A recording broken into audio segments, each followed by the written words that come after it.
looking forward to get that out and everyone.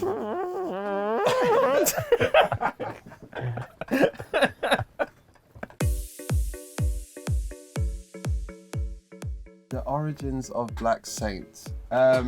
Justin and I met in Whitechapel. A friend of ours used to have a studio there, and that studio was owned by a building that someone that Justin knew. Yeah. Justin had come down to rent a space. At the time we had a space in there, and a friend of mine heard Justin playing his music outside, so he popped his head out and goes, "Oh my god, it's that guy Justin." So I was like, bring him in. He came inside, played music, and we've been friends ever since then, to be honest with you, making music every day since then. But we went together to LA. When we were there, I was doing a lot of stuff. I was working with Kimbra, worked with Michael Lozando, No ID, Faith Evans, and just had a great experience out there.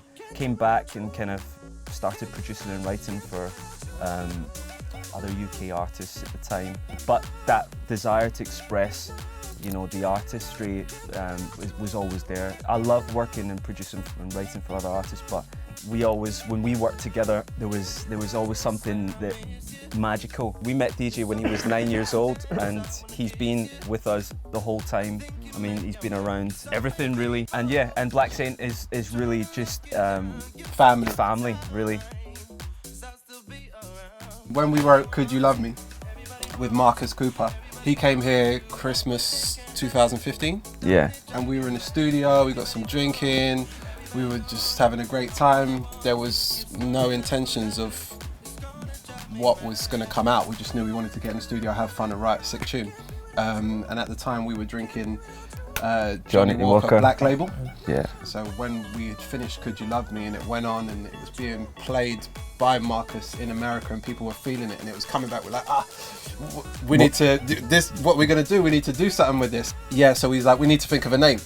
And at the time we were obviously drinking the Black Label, so we called ourselves Black Label. Yeah. The project progressed and then we realised we can't use that name because two other people have got that name, so we had to think of something else, and at the time we started writing down a list of names. And Black Saint was on there. And it kind of makes sense for really what we want to express, because saints are people that really, they change the world, they make a difference, and I think with us, with our music, it's not just like throwaway. We actually want to have the integrity with our music and actually make a difference, and that's why we're very careful about what it is we're putting out, what we're saying.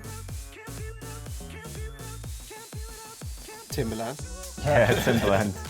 Pharrell as well, Pharrell, what he's been able to do across the genres, over the generations, and have that distinctive, unique sound and carve his own lane in a kind of saturated world. I mean, it's even more saturated now, and he still is able to just smash it as an artist.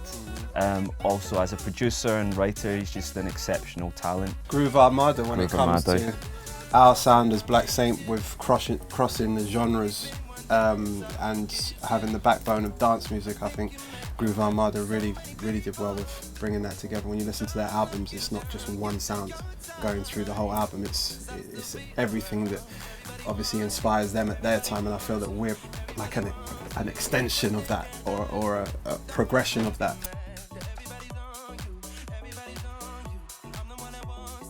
Ruth Ann is someone that we work with a lot. She's exceptional singer-songwriter. Basically, Ruth Ann sent it to us, and the melody was just really stuck in my head, like I couldn't get it out of my head. And actually, it was just a raw demo at the time. And then, which we'll probably talk about it later on, as the song started to develop, I started to realise actually this is really quite, a special track. So yeah, that's really how it came about. We didn't actually write that particular song, which is unusual because it's the only one that we haven't.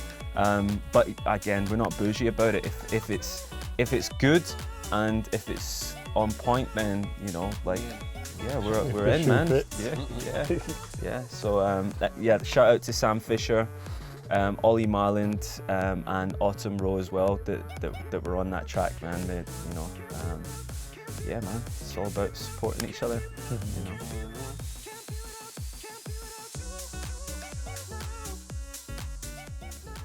I think Could You Love Me was definitely just fun and natural, and the whole process of it was organic. Yeah, exactly. Yeah. When things happen organically, and then you see the fruit of that. I remember like when we got the bass line for that, and then it was like, oh, this bass line's sick. And then Marcus is obviously from an R&B background, so it was, and his brand was very like sexualized, like super duper. Long story short, he posted an Instagram where Flo Rida and a couple of other kind of US artists were dancing to the track, and it was just the demo that was here that we'd done, and he was like, "Yo, dog, this is the one. This is fire." Da, da, da, da. And then Usher wanted to cut it, is what he said. So then he had that.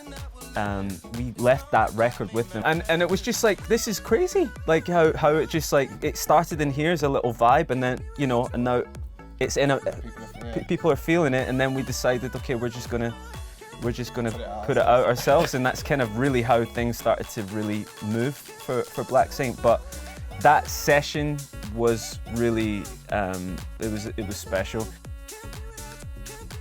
What's coming up? What's in the pipeline? We've got a new EP coming up. We have a new EP coming out, Everybody Wants You, which has another 2 songs on there, Naked and Enough. Enough is featuring Ruth Ann, and Naked has us on it for the first time. So we're looking forward to get that out and